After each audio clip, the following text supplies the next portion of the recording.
And then I think I need to highlight that suicide is never an option. Yeah.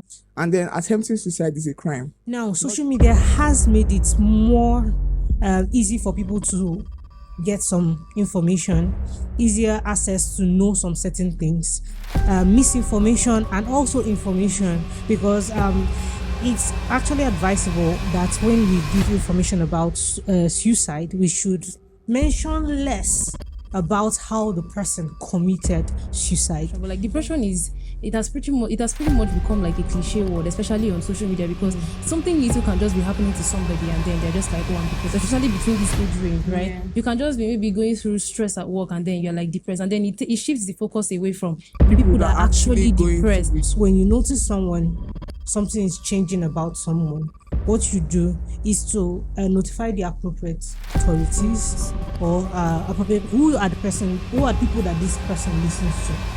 Find out.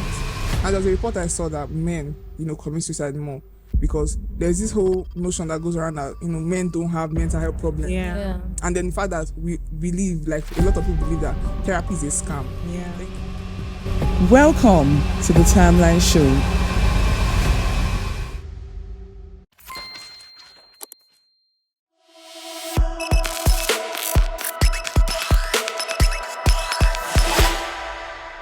Hi guys, welcome to another episode of our Timeline podcast. Today we are discussing an issue that affects countless of individuals worldwide: suicide.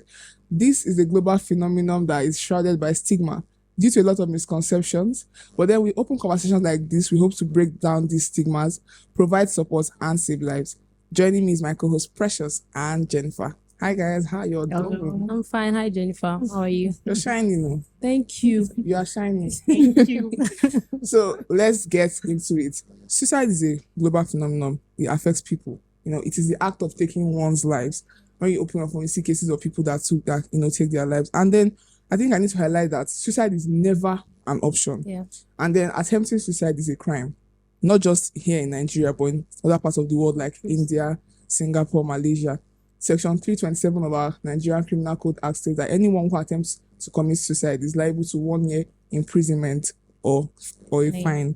But then even with these, there are still a lot of people that commit suicide. The World Health Organization has it that 700,000 people, more than 700,000 people commit suicide yearly.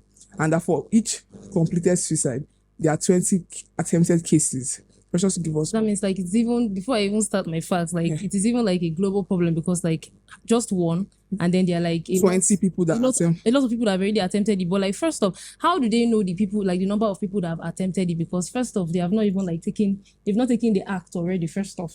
So like, I mean, that is like something to worry about. But then in the course of the whole program, we're going to exactly. The WHO also has it that suicide is the fourth leading cause of death among 15 to 29-year-olds. I mean, that is something to worry about, because like they are the youths, right? So like without the youth, what is the world going forward? So why is it like prevalent in like this age grade? That is like something to worry about, right? But then in the course of my research, I realized that in South Korea, or I think in North Korea, even the elderly people also commit suicide. So it's not even, suicide is not a problem that is like limited to just a particular just age prominent group. among them. Exactly. So what are the risk factors that causes these suicidal behaviors in people?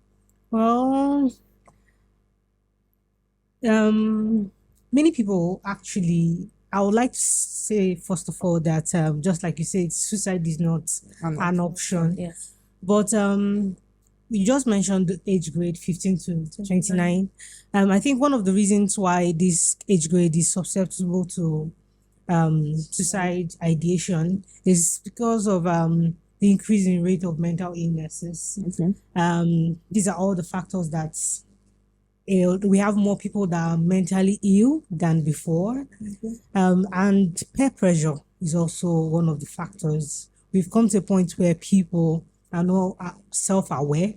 They are more prone to social validation than having their own personal or self Opinions about themselves. awareness. So these are all the things that affect or cause suicidal ideation. Yeah, you just spoke about suicidal ideations. What's the difference is there a difference between suicidal ideations and suicidal attempts? Yeah, ideations has to do with thoughts. Okay, Like when you're thinking about it, then is the ideation that leads to the attempt or suicide itself. Okay, How you're, about, you're okay, talking about like people thinking about it. I was reading that suicide contagion is also a reason why people attempt suicide or people want to kill themselves. Like for instance, you're just going through social media and then you're seeing like a a lot of lot of people stories talking about about it. exactly a lot of people talking about it. Do you think that suicide contagion is actually a thing? Like I can just be talking about it and then somebody gets the idea from there. Yes, it's actually a very serious issue because, you know, just like most people say, what you see Yeah. sometimes educates you, and then eventually, so the more you pick information, you're actually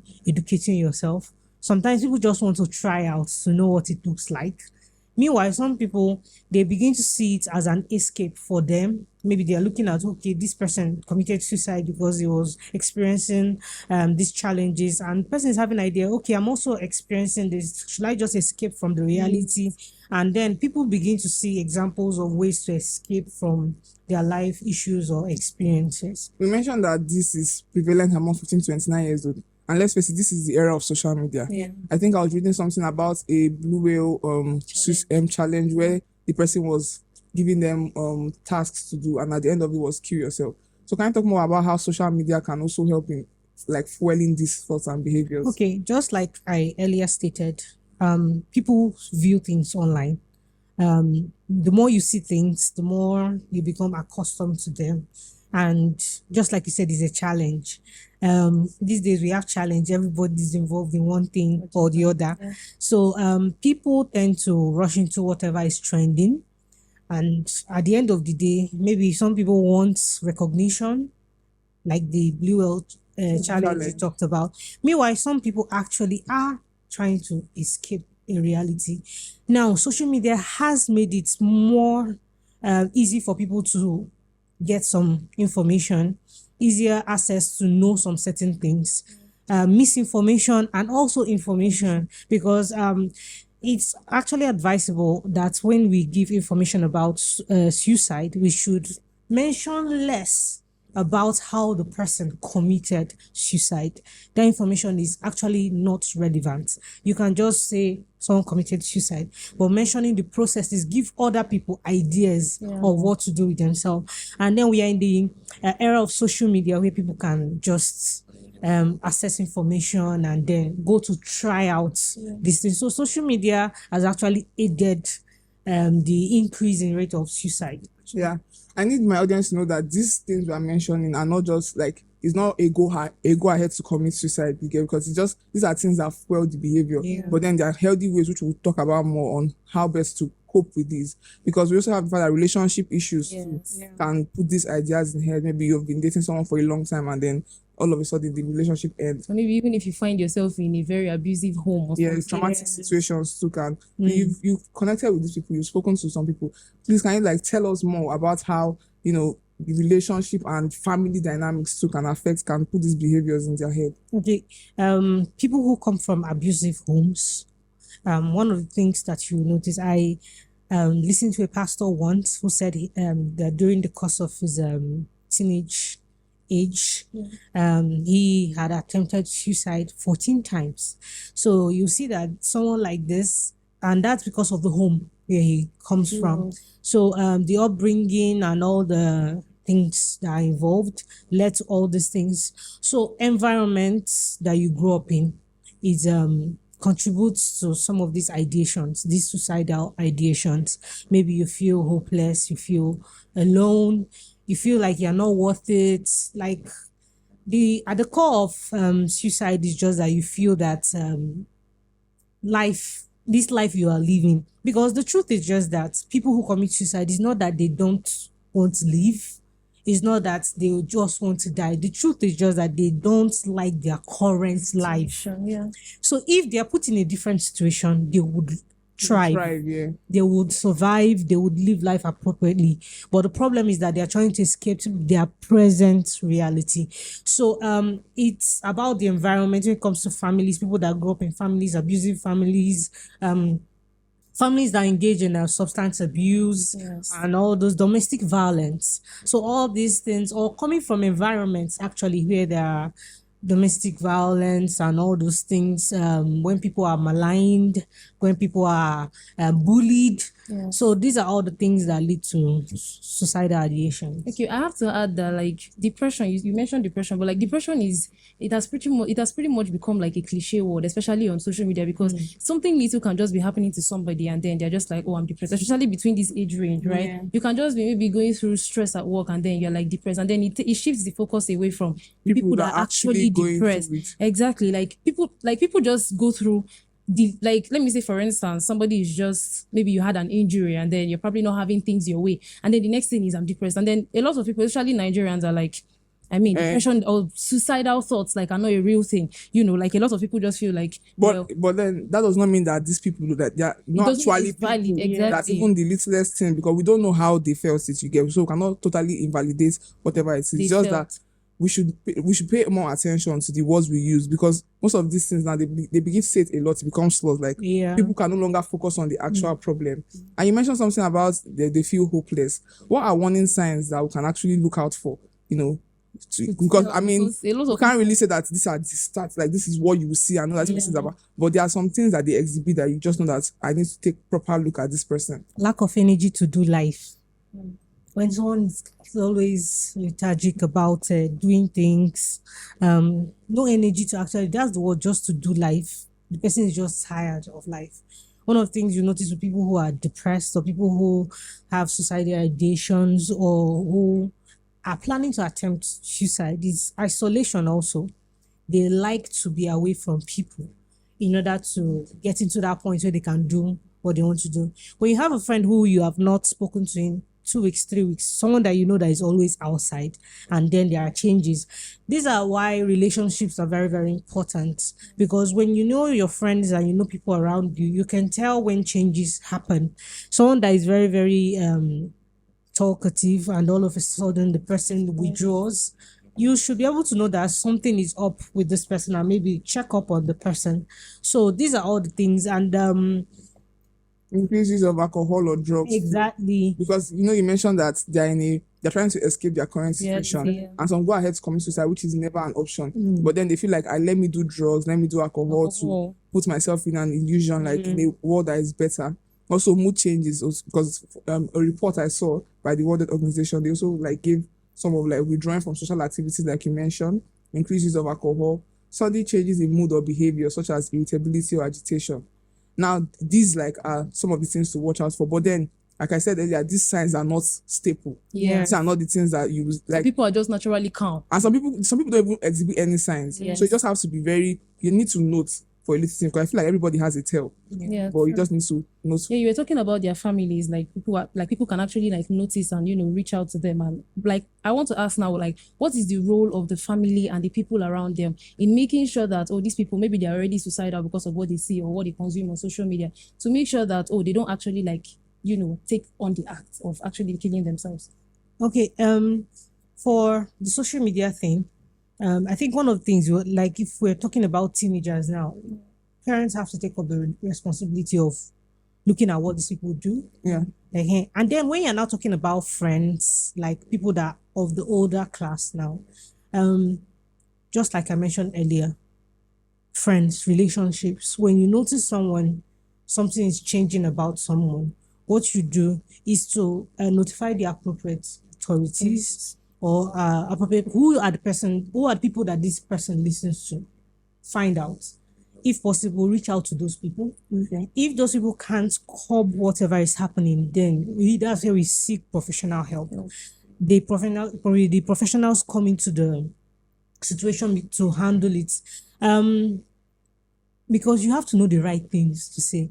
Because when it comes to suicide, you don't talk anyhow. Because talking anyhow only aggravates the situation. You have to be very wise. That's the word. And you have to be meticulous about what you're saying to the person. That will bring down whatever thoughts that is festering in the person's head. Yeah, and the fact that suicide now, this person has taken their life, and we just feel like, okay, it ends with that person. But then it has effect on the people close to them. Yes. Because there are some people that feel like I did everything I could. I was a good friend. But we cannot really judge that, because you don't know whatever the person was going through. Yes. Yep. So this suicide has effect on the family. their family members, their siblings. Can you talk more on that? We talked about suicide contagion. We don't just get it on social media. Yeah. There are people that have watched a relative commit suicide. Maybe they stumbled upon it. That thought gets into their head. Now, somehow they believe that the escape to any challenge would be to also take the same route in order to escape. And also, these another effect it has on a family is that it can lead them also to depression. It can lead them to many mental illnesses as a result of that particular. Is a traumatic experience. Imagine witnessing a family or a friend die. Yeah. And it's not like it's death as a result of an illness or something, but the person took their own life. So it has an impact on you psychologically. You'll be traumatized and can lead to all sorts of mental illness, depression, and even suicide. Exactly. Sure, Because you want to escape your own reality. Some people actually feel guilty because they feel like they didn't do enough. So at the end of the day, they fall into depression. From depression, they end up taking their own lives too.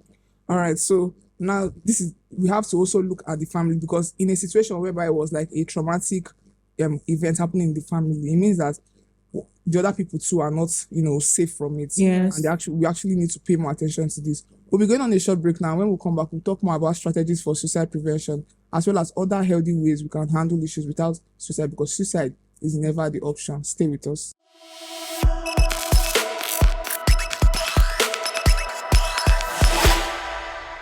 The first season of Timeline is on. The journey so far has been amazing and impactful. The world needs change agents. The world needs me, you, and all of us. Join me on Timeline as we continue to share important information and discuss social issues that would help someone out there. Let's continue to advocate for critical changes on issues affecting our world today.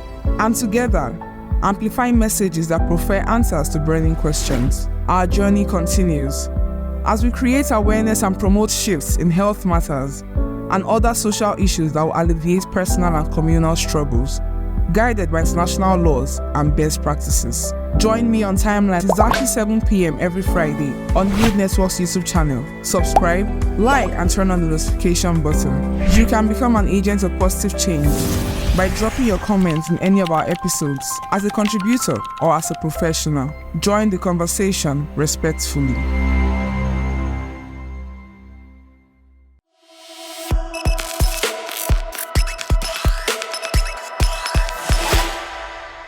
Welcome back to the Timeline podcast. We are still discussing suicide. I need to emphasize that suicide is never an option. And now we're going to discuss the strategies for suicide prevention so as we can reduce the numbers, because the numbers are alarming. Jennifer, over to you. One of the ways to prevent suicide would be awareness. The family being aware of the signs, the symptoms that lead to suicide. As earlier stated, the leading cause of suicide would be mental health issues. So if we are aware of these mental health illnesses and their signs, then we can know how to better deal with people that struggle with suicidal ideations or suicidal thoughts.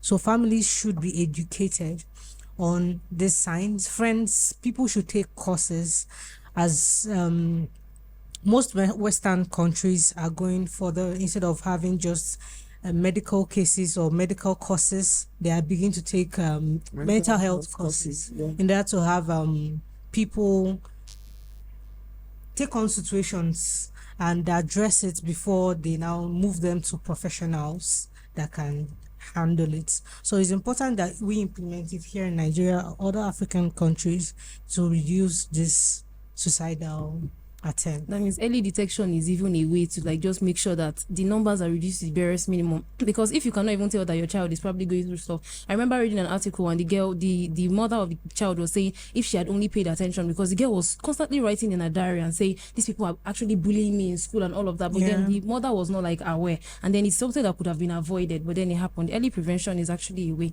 And also crisis intervention, because I was reading up on this and I saw that there are ways, prevention strategies, and then they said crisis intervention by establishing services such as suicide hotlines and mobile crisis team. Because I don't think in Nigeria we have a hotline where you call Actually, we do. But the much I've seen is in Lagos, and I don't even know if it's functional. Imagine being in somewhere as far as Taraba and you're calling Lagos hotline. Yeah. It doesn't add up. So I think this is what we are talking about. I think this is why we are here. Yeah. Because the government, we have to begin to make these provisions. Every state, in every community should be able to have a hotline where people call. And I was watching a documentary and I realized that even the United States, they have a hotline especially for suicide. I think it's 988 or something. So we should implement this. These are things we should learn To prevent in order to provide interventions. Early interventions. If I know that I'm beginning to have thoughts, I can just reach out and call, or family members can call, and then the appropriate authorities can step in. Take it up from there. Also, let's not forget to add that access to mental health services can also make sure that the suicide rates are not are at a very, very high number. Because I mean, if these people don't even have access to so many mental health services or many mental health authorities, I mean, they can just take decisions and then they feel like, oh, well, I don't have an access to somebody to talk to, or maybe I'm in an abusive home, and then, which leads me to ask you the question: does access to mental health care support systems affect suicide rate? Like, is it possible for it to reduce it? How effective is it to make sure that these people are actually cared for, and they are make them know that you're actually loved in the society? Yes, it's very, very, very effective. As many as I can't say it perfectly works. There is no utopia anywhere, so we can't just say everything. But once we introduce the appropriate authorities, therapy, and the necessary things, we expect changes. And as many as people that has gone through therapy and help under the mental health prevention the schemes and the rest of them, they always come out better. So I will advise that these services should actually be publicized so that people can actually know that they exist, because the problem is that people are not even aware that they exist, because we do not even take it seriously. So they are not even aware that these things exist. So we have to make it known so that people can know that, see, these services exist and they can help you. They actually help. Because sometimes it requires that we pull these people out from the environment where they are that predisposes them to these things, and then bring them to a safe space where they can be taken care of. And then with time, with psychoeducation and the rest of them, bring them, because talk therapy is always the best, where you change the thoughts and switch it with something positive, something better. But you need a conducive environment. So it's already an established fact that there are some places, especially in Nigeria, that do not have access to mental health care services. So what advice do you have for suicidal people that have little to no access to these facilities? It will be to reach out to now we have we don't just deal with physical places. We have online presence. So that people who have, like I mentioned, an NGO that I belong to, they offer mental health services. So you can just reach out, find out if there is any.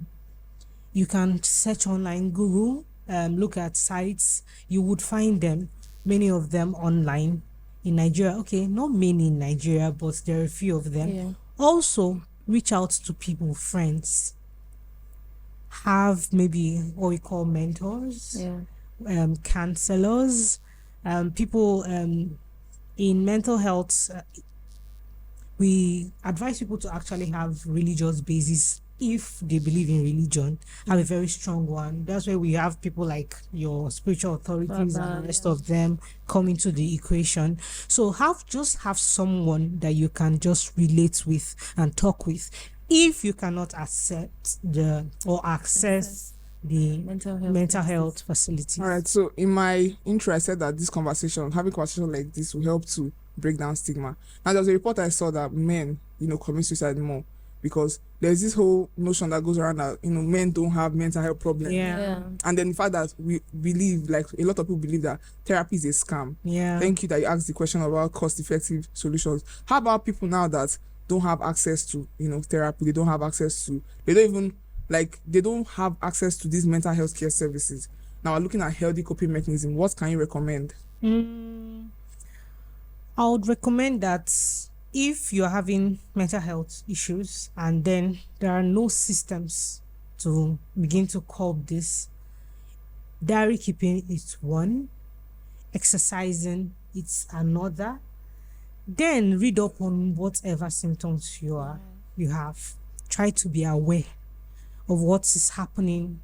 We have our phones in our hands now, so we can easily just make some calls, make some researches, and then find out a few things.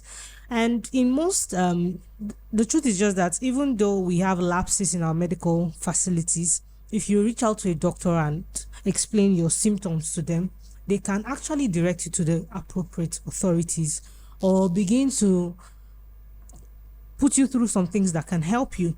So it's very important. I will always say meet a professional. No matter what, find a way. There is always something out there to help you, and you will find it if you're actually willing to find it. So you just have to delve into searching. That's just the truth. I'm glad you mentioned lapses in medical facilities because I don't think they are enough. You get like rehabilitation centers. The fact that in fact there's this stigma of you're going to rehab, they already assume that you're going for you're therapy. drug addict and all this kind of thing. No, that you're crazy. So what would you say about our like medical system? Like what would you say about the doctors? Because I even heard at a point that the brain drain happening among doctors. There are a lot of doctors that are living at least for every 10,000 patients, there's just one doctor. Even the doctor too will even start having mental health issues just being in that situation. So what would you say about that? Like what would you say about the doctor to patient ratio, the medical facilities? Okay, if our doctors, general doctors, and the ones we know more are living, then think about the psychologists, the psychiatrists. How many of them do you meet on a daily basis? And imagine them now trying to leave the nation because of the fact that we don't take mental illness quite seriously here. So many of them actually prefer to practice abroad than so, because this is where, so we have very little people actually that are giving themselves to these things here in Nigeria. So the facilities are, and those that actually give themselves to it, you realize that their facilities are very poor. They don't have the necessary tools. They don't have the things that they need to actually provide treatment. I once visited a facility where the instrument they were using was something very, very old. In fact, the instrument didn't have the current illness of the patient. So imagine giving a test to somebody and then you don't, the test does not even cover whatever is the person is going through. So how do you diagnose this? So this is all the things that happen with the medical facilities here. So basically, like every of these prevention strategies has to do with everybody. Yes. We as people be nice, because social media, is a factor in this. It fuels the behavior. We be nice to people. You don't know what people are going through. We mentioned warning signs earlier, but then we said that it's not a staple. It's not like the word for word everything that can happen. Some people can be going through things. That's why whenever I see all these like videos where people just hug people randomly on the road, just people, they'll just start crying because you don't even know what is going on with them. But then I have to end this with a question. Now we have the sustainable development goals that we're supposed to achieve before 2030 or 2030. And now the one for healthy living, that's for suicide prevention, is the SDG goal 3.4, which states that to ensure healthy lives and promote well-being for all at all ages. It focuses on reducing premature mortality from non-communicable diseases, including mental health disorder. Now, looking at the states, the way things are going on in the country and around the world, do you see this being a feasible thing? Do you think that suicide numbers will reduce before 2030? In which country or the countries? Let's Nigeria. Okay, with where we are currently, I won't say it's impossible because anything can happen at any moment. The thing is just let the information be out there. People can just pick it up and then the awareness starts. There are changes everywhere. So, but if this is not done, I'm sorry, but we will not be there by 2030. It will require a whole lot of intervention, awareness, people actually rising up, a call to action for everybody. So, and I can't just talk about the world because I don't know the state of other countries, but the country where I am now, I know the state. So I know that if we do not do anything about it, we are not getting, we can't achieve these goals by 2030. I also think that all hands should be on deck because Yeah. I mean anything can happen, like anything is possible, but then we all have we have to take suicide and depression or mental health like as a serious topic, because if we don't even take that as a serious topic, that means we cannot even get there in the nearest future. Even factors, like a lot of things we mentioned as factors that fuel these behaviors. Yeah. We need to curb them, like traumatic situations. Yeah. It's on all of us. Like you said, all hands should be on deck deck. to get rid of this stigma associated with it, so that people can easily seek help. Look at words of affirmation, healthy coping mechanisms, like you mentioned. Keep a diary, a journal of things. When you write about things that's happening, it can help you make sense of it. Yes. You don't have to do drugs or alcohol to get to any point or to try and escape the situation. Yeah. And this is where, we end our conversation for today. Don't forget that suicide is never, ever an option. There are a lot of things you can actually do, to get peace of mind. And don't forget to keep the conversation respectful, keep the comment section going. Follow us on our social media handle at Hued Network. I'm Jennifer. I'm Precious. And she's Jennifer. Bye.